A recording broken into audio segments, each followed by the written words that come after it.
Hello students, स्वागत है आपका अपनी होकिंग क्लासेस में।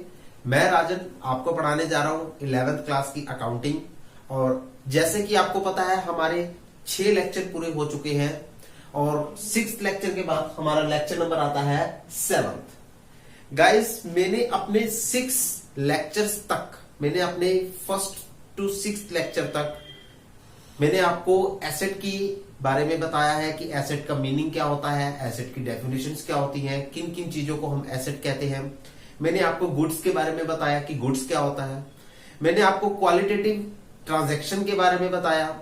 मैंने आपको क्वांटिटेटिव ट्रांजैक्शंस के बारे में बताया और साथ ही साथ मैंने आपको बताया है कि ट्रांजैक्शन का मीनिंग क्या होता है और मैंने आपको बताया है इवेंट्स का मीनिंग क्या होता है। उसके बाद मैंने आपको बताया कि अकाउंटिंग की डेफिनेशंस क्या है जो आपको एग्जाम में लिख कर आनी है। एक वही डेफिनेशन है सिर्फ जो आपको एग्जाम में लिख कर आनी है, उसके अलावा आप कोई दूसरी डेफिनेशन नहीं लिखोगे। सो आपको वही डेफिनेशन है जो आपको एग्जाम में लिख कर आनी है। उसके बाद मैंने आपको अकाउंटिंग के फीचर्स के बारे में बताया जिनको हम एट्रीब्यूट्स भी कह सकते हैं। कुछ अकाउंटिंग के फीचर्स के बारे में मैंने आपको नॉलेज दी और उसके बाद मैंने अकाउंटिंग के फीचर्स खत्म करते हुए मैंने आपको अकाउंटिंग के एडवांटेजेस के बारे में नॉलेज दी। अकाउंटिंग के एडवांटेजेस को खत्म करते हुए मैंने आपको अकाउंटिंग की लिमिटेशंस के बारे में बताकर चला। सो आइए मैं आपको एक बार फिर से रिटेलीकास्ट कर देता हूं उन सारी बातों को ताकि आप लोगों की भी रिवीजन होती रहे।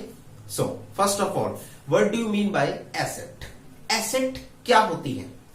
एसेट वो सामान होता है जिसे हम परचेज करते हैं अपने बिजनेस यूज के लिए या अपने ऑफिस के यूज के लिए, श्योर, या अपने फैक्ट्री के यूज के लिए। वो सारी एसेट्स होती है जो हमारे बिजनेस यूज के लिए आती हैं, जो हमारे बिजनेस वर्क के यूज के लिए आती हैं, जो हमारे ऑफिस वर्क यूज के लिए आती हैं। वो सारी वस्तुएं, वो सारी थिंग्स एसेट कहलाती है, sure. Those assets, those things which are purchased for the purpose of business use are known as asset. उसके बाद आपके सामने आता है गुड्स।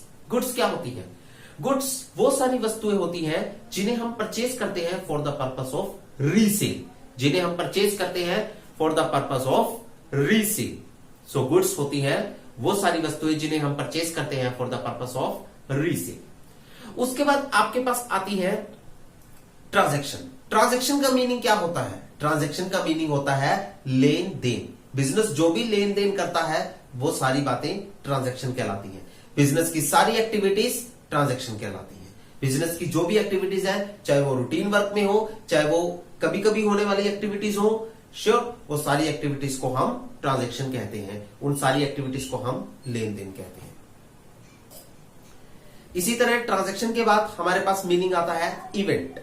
इवेंट का मीनिंग होता है उन ट्रांजैक्शंस का रिजल्ट। इवेंट का मीनिंग होता है उन ट्रांजैक्शंस का रिजल्ट।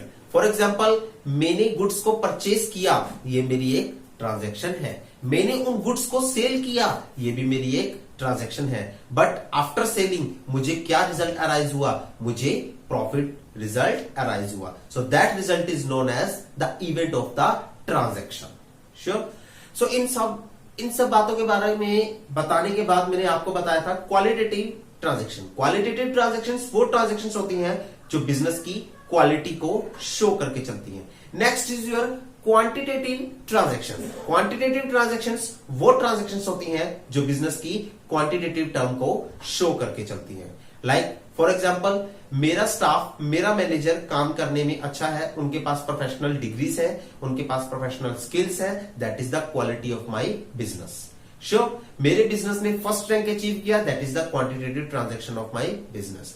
या फिर मेरे बिजनेस ने 150 करोड़ का प्रॉफिट अर्न किया, that is also the quantitative transaction of my business. But इस ट्रांजैक्शन को हम मनी में मेजर कर सकते हैं, सो जिसकी वजह से ये ट्रांजैक्शन हमारी बुक्स ऑफ अकाउंट में भी लिखी जा सकती है, श्योर। इन सब बातों के बारे में बताने के बाद मैंने आपको बताया अकाउंटिंग की डेफिनेशन। अकाउंटिंग की डेफिनेशन आपको सिर्फ एक ही लिखनी है जो मैं अभी बोलने जा रहा हूं और जो मैंने अपने पिछले लेक्चर्स में लिखवा रखी है।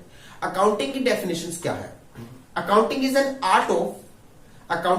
Art of recording, classifying and summarising. Accounting एक आर्ट है रिकॉर्ड करने के लिए, क्लासिफाई करने के लिए ट्रांजैक्शंस को और समराइजिंग करने के लिए, Sure. Accounting is an art of recording, classifying and summarizing in terms of transaction and event which are at least of financial character, and interpreting the result thereof. यही एक डेफिनेशन है जो आपको अपनी एग्जामिनेशन में लिखकर आनी है. श्योर. इस डेफिनेशन के बारे में मैं अपने पिछले लेक्चर में समझा चुका हूं. होप सो आप सबको वो डेफिनेशन समझ आ चुकी होगी.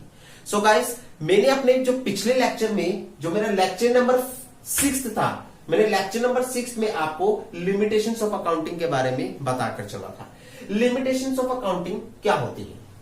पहला है accounting is not fully exact. Accounting एक फुली एग्जैक्ट टर्म नहीं होती. मीन्स टू से, जब हम अकाउंटिंग को प्रिपेयर करने वाले होते हैं, जब हम अकाउंटिंग को प्रिपेयर करते हैं, जब हम ट्रांजैक्शंस को बुक्स ऑफ अकाउंट में लिखते हैं, उस समय हम कुछ बातें ऐसी होती हैं जो रियलिटी से टच करती हैं, कुछ बातें ऐसी होती हैं जिनके हमारे पास खाना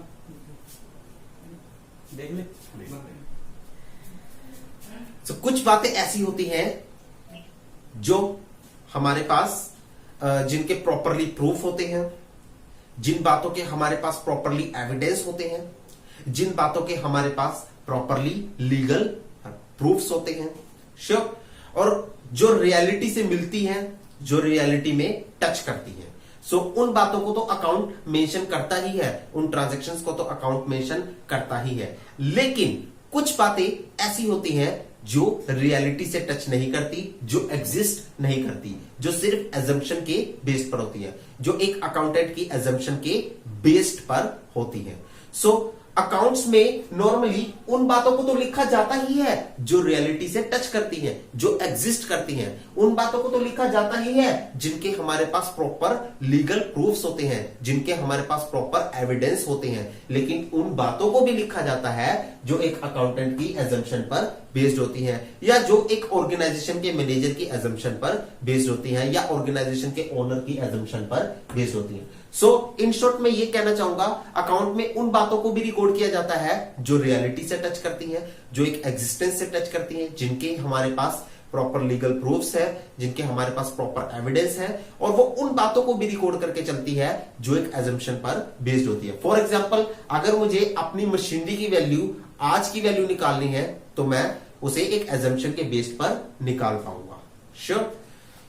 नेक्स्ट है, इसी तरह मैंने मशीनरी की जो हिस्टोरिकल वैल्यू थी वो तो रिकॉर्ड की, लेकिन मैंने प्रेजेंट वैल्यू को अपनी एजम्पशन के बेस पर रिकॉर्ड कर दिया. सो दैट्स व्हाई अकाउंटिंग में एजम्पशन बेस्ड पर बातें भी रिकॉर्ड की जाती है और एग्जिस्टेंस बातें भी रिकॉर्ड की जाती है.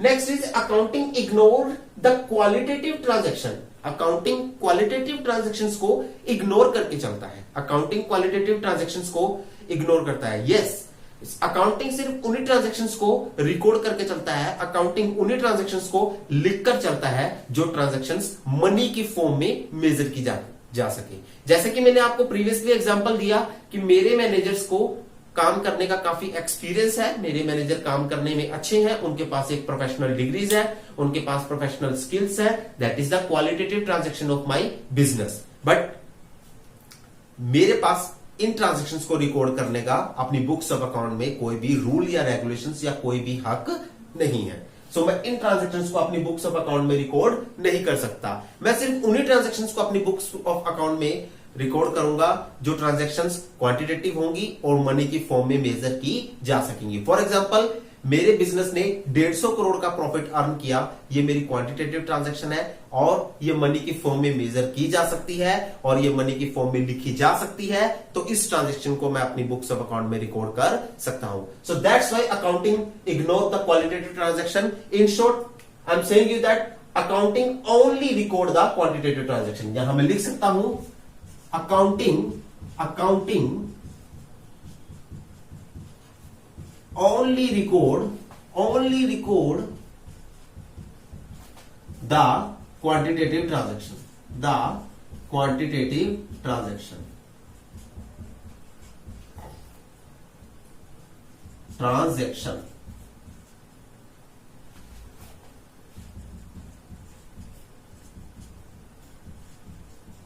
Sure guys. Next is your window dressing. Window dressing देखो, अगर मैं बात करके चलूं कि विंडो ड्रेसिंग क्या होती है, विंडो ड्रेसिंग का मतलब होता है झूठा दिखावा। विंडो ड्रेसिंग का मतलब होता है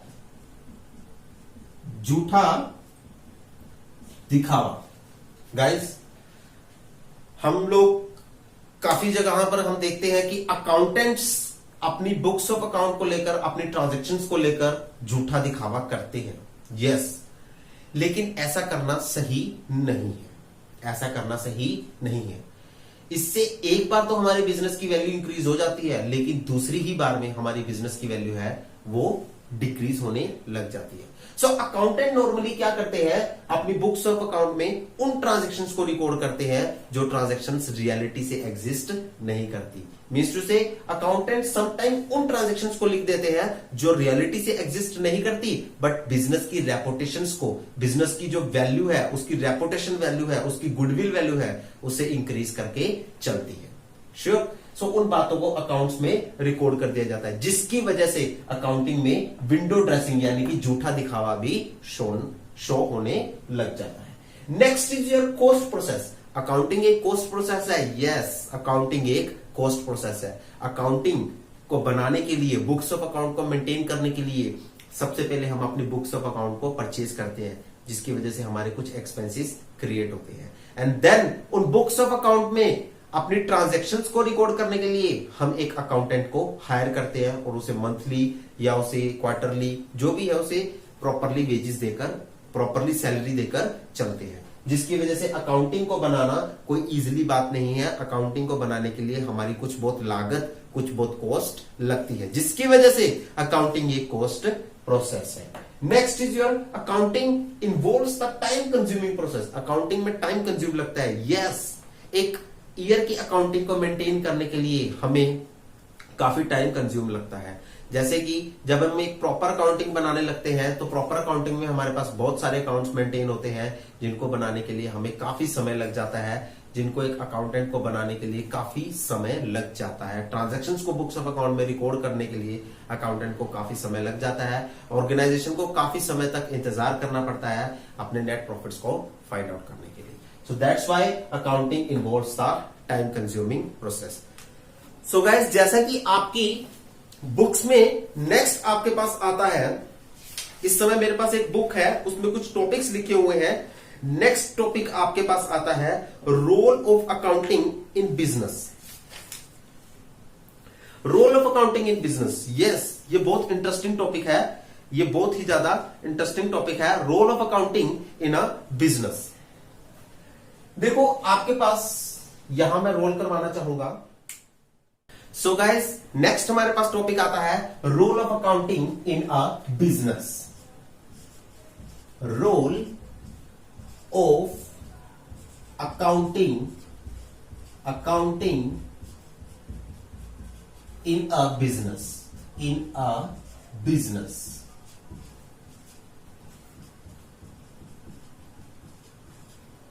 श्योर गाइस, ये आपके पास है टॉपिक नेक्स्ट आपका, जो आपको काफी इफेक्टिव होकर चलेगा। सबसे पहले हमारा रोल क्या है, maintaining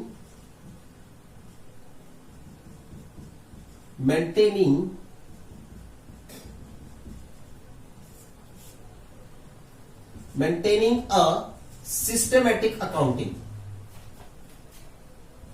maintaining a systematic accounting.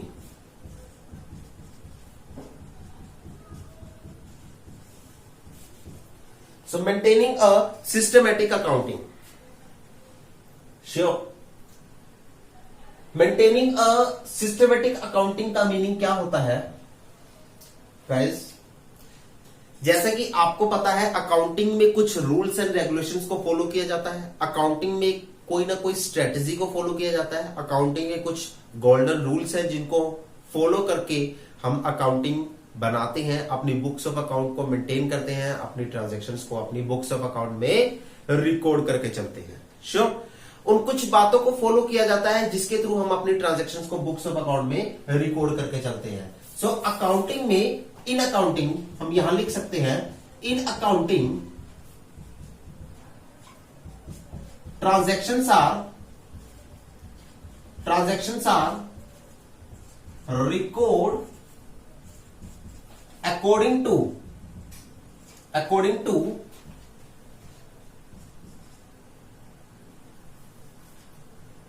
rules of accounting, according to rules of accounting. In accounting, transactions are recorded according to rules of accounting. That's why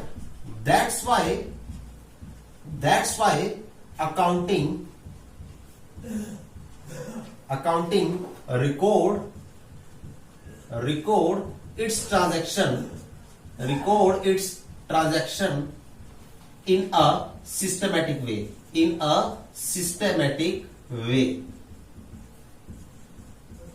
so that accounting maintaining a systematic, so that accounting treats as systematic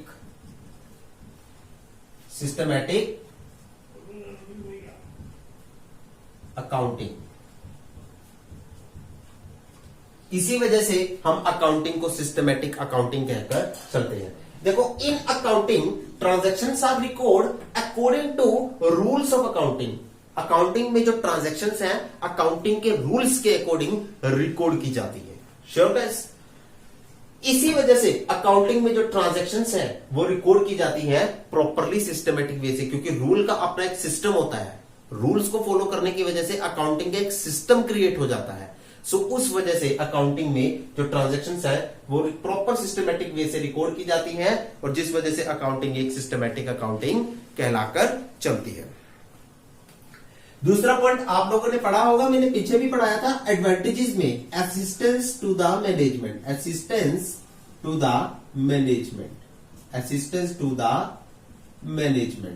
sure guys? Assistance to the management, आपने ये point पढ़ा हुआ है। आइए हम फिर से इस पॉइंट को पढ़ते हैं। Assistance to the management means to say accounting में जो ट्रांजैक्शंस को रिकॉर्ड किया जाता है, बुक्स ऑफ अकाउंटिंग को स्टडी करके ही मैनेजमेंट डिसाइड कर पाती है कि उन्हें अपने ऑब्जेक्टिव के लिए क्या क्या प्लान करना है। श्योर? उन्हें अपने बिजनेस के लिए क्या क्या प्लान करके चलना है, और उन प्लान्स को वो किस तरह से एग्जीक्यूट कर सकती है। श्योर? बुक्स ऑफ अकाउंटिंग को देखकर ही उन्हें पता चलता है कि हमारे बिजनेस में क्या क्या खर्चे हो रहे हैं और हमारे बिजनेस में क्या क्या इनकम अराइज हो रही है। बुक्स ऑफ अकाउंटिंग से ही वो ये फाइंड आउट कर पाते हैं कि हमारे बिजनेस का नेट प्रॉफिट क्या है और हमारे बिजनेस का नेट लॉस क्या है। Sure? So books of accounting के थ्रू ही वो ये फाइंड आउट कर पाते हैं कि हम किन टारगेट्स को अपने बिजनेस के लिए क्रिएट कर सकते हैं और कैसे, किस वे से हम उन टारगेट्स को अचीव कर सकते हैं। हमारे बिजनेस की प्रॉपर प्लानिंग्स क्या होंगी, हमारे बिजनेस की फ्यूचर प्लानिंग क्या होंगी, और उन फ्यूचर प्लानिंग को हम किस तरह से आगे चलकर अचीव कर सकते हैं। So that's why accounting helps the management. Accounting helps the management, accounting helps the management for taking decision in business, regarding future growth। Accounting management को हेल्पफुल करती है बिजनेस में डिसीजन लेने के लिए for future growth, and also helps the management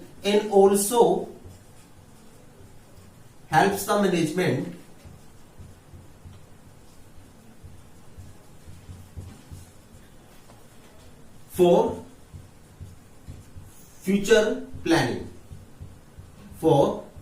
planning, या फिर also help the management for future course of action. आप ये वर्ड यूज कर सकते हो, फ्यूचर कोर्स ऑफ एक्शन।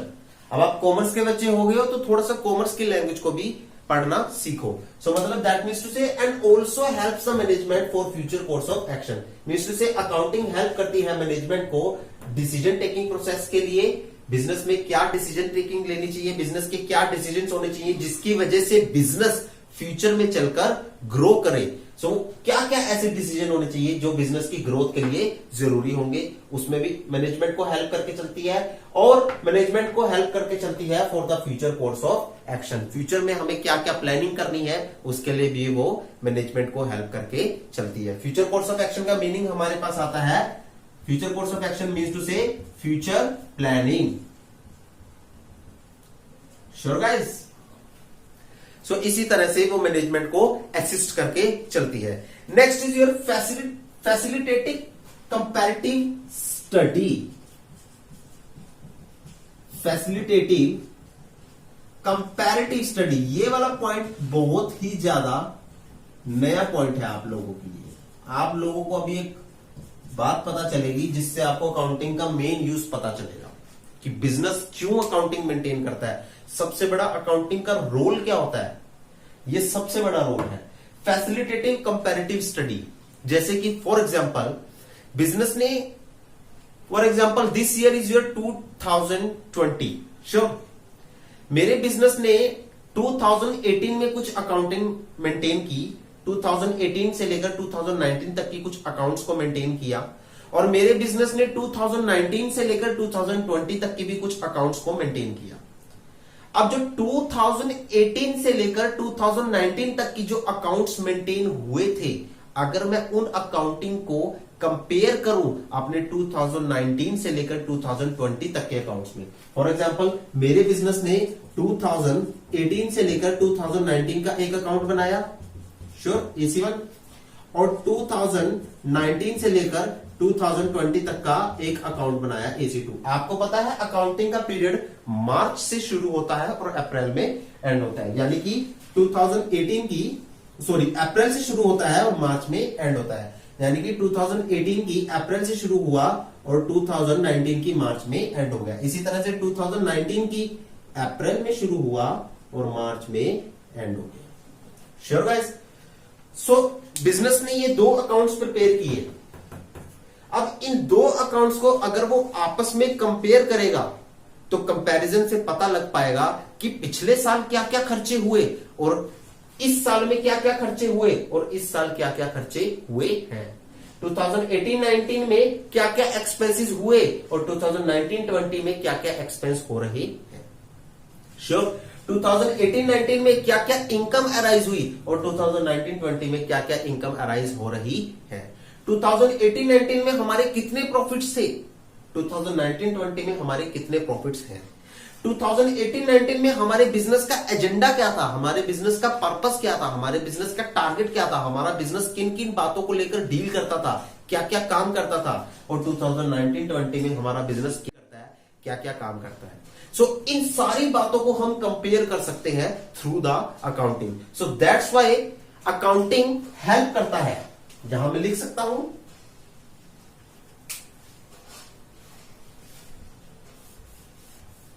यहां मैं लिख सकता हूं कि accounting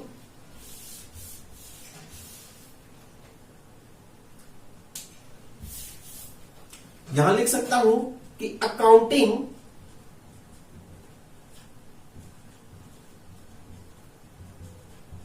helps the business, helps the organization, accounting helps the organization, helps the organization for comparing it with its previous year result, with its previous year result, with its previous year result। Accounting business को help करता है या accounting organisation को help करता है for comparing it with its previous year result, उसको compare करने के लिए, उसके प्रीवियस ईयर रिजल्ट के साथ उसे कंपेयर करने के लिए, उसके प्रीवियस ईयर रिजल्ट के साथ उसे कंपेयर करने के लिए। वेयर बिजनेस या फिर ऑर्गेनाइजेशन, वेयर बिजनेस या फिर organisation can easily find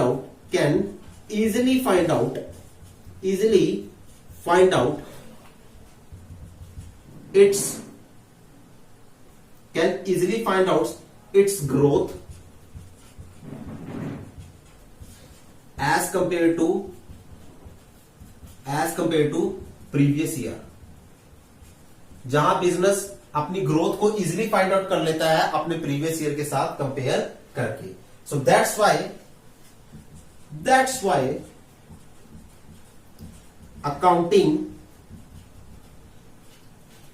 facilitate the comparative study, facilitate the comparative study, facilitate the comparative study।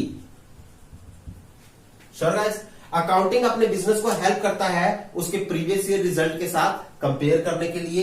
इसी वजह से अकाउंटिंग अपने बिजनेस, अपने ऑर्गेनाइजेशन को इजिली, अपने ऑर्गेनाइजेशन की ग्रोथ को इजिली फाइंड आउट कर लेता है अपने प्रीवियस ईयर रिजल्ट के साथ कंपेयर करके। श्योर, अकाउंटिंग अपने बिजनेस को, अपने ऑर्गेनाइजेशन को प्रीवियस ईयर रिजल्ट के साथ कंपेयर करता है और अपनी फ्यूचर ग्रोथ को इजीली फाइंड आउट कर लेता है प्रीवियस ईयर के साथ कंपेयर करके। सो इसी वजह से अकाउंटिंग एक कंपैरेटिव स्टडी को भी फैसिलिटेट करके चलता है। Next is your evidence in cost और एविडेंस इन कॉस्ट, ये तो आपने पढ़ा ही होगा फिर। Evidence in cost, evidence in cost. Sure guys, evidence in court, बिल्कुल जी। यहां तो आप सिंपल लिख सकते हो, accounting play an important role, accounting play an important role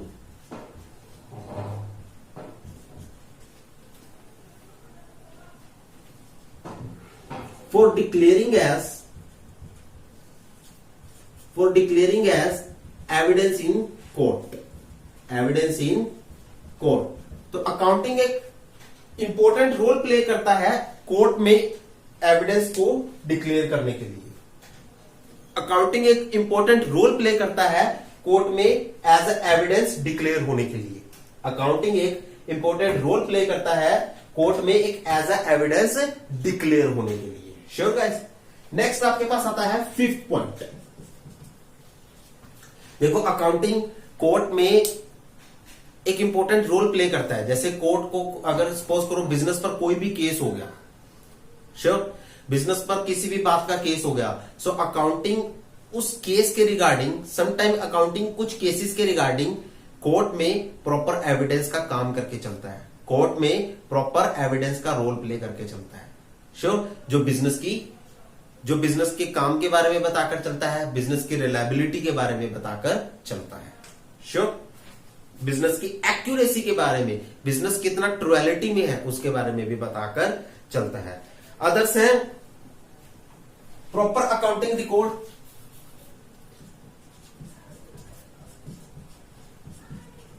proper accounting record, proper accounting record, proper accounting record होते हैं आपके पास। बिल्कुल सर, देखो अकाउंटिंग में इन अकाउंट्स, यहां हम लिख सकते हैं in accounts we prepare so many of accounts, so many of books. Accounts में हम काफी सारी बुक्स प्रिपेयर करके चलते हैं, जिसकी वजह से because of it we have proper record, जिसकी वजह से हमारे पास प्रॉपर रिकॉर्ड होकर चलते हैं, जिसकी वजह से हमारे पास प्रॉपर रिकॉर्ड होकर चलते हैं। Facilitate for the taking loan, देखो फैसिलिटेट राइजिंग लोन, लोन लेने के लिए भी अकाउंटिंग बहुत हेल्पफुल है। जब आप बिजनेस का लोन लेने जाते हो, बिजनेस के लिए लोन लेने जाते हो और अपने बैंक में, आप किसी भी बैंक से लिंक करते हो, श्योर, सो वो बैंक सबसे पहले आपसे डिमांड करता है कि अपने बिजनेस के बारे में बताओ। सो बैंक आपके बिजनेस के बारे में किसके थ्रू जानता है? बैंक आपके बिजनेस के बारे में किसके थ्रू जानता है? Through the books of accounting. मैंने बताया था जो आउटसाइडर पीपल होते हैं, जैसे सप्लायर्स, कस्टमर्स, इन्वेस्टर्स, गवर्नमेंट या बैंक, कोई भी पर्सन लगा लो, वो किसके थ्रू आपके बिजनेस के बारे में पता लगा पाएगा, किसके थ्रू आपके बिजनेस को स्टडी कर पाएगा? आपकी बुक्स ऑफ अकाउंटिंग के थ्रू आपके बिजनेस को स्टडी कर पाएगा।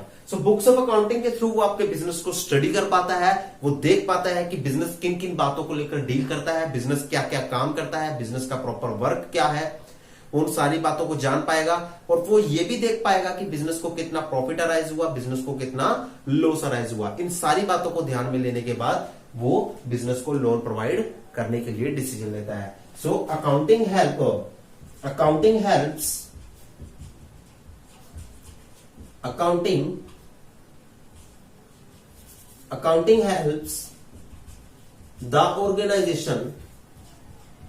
the organization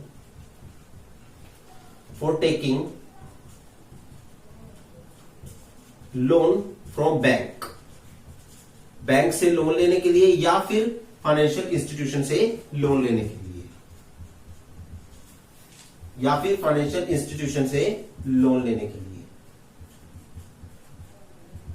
sure guys, accounting business को हेल्प करके चलता है बैंक से लोन लेने के लिए या फिर फाइनेंशियल इंस्टीट्यूशन से लोन लेने के लिए। सो गाइस, ये था हमारा आज का लेक्चर नंबर 7।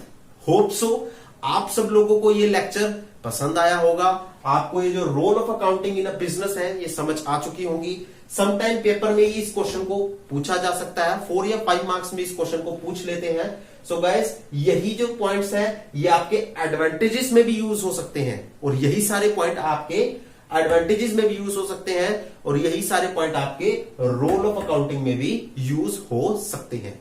इन्हीं पॉइंट्स के थ्रू यही पॉइंट आपके एडवांटेजेस में भी यूज हो सकते हैं, रोल ऑफ अकाउंटिंग में भी यूज हो सकते हैं और ऑब्जेक्टिव ऑफ अकाउंटिंग में भी यूज हो सकते हैं। सो गाइस, ये सारे पॉइंट्स इंपॉर्टेंट है, इन पॉइंट्स को प्रॉपर लर्न कीजिएगा। होप सो आपको आज का मेरा लेक्चर पसंद आया होगा, समझ आ गया होगा। So have a nice day guys, thank you so much.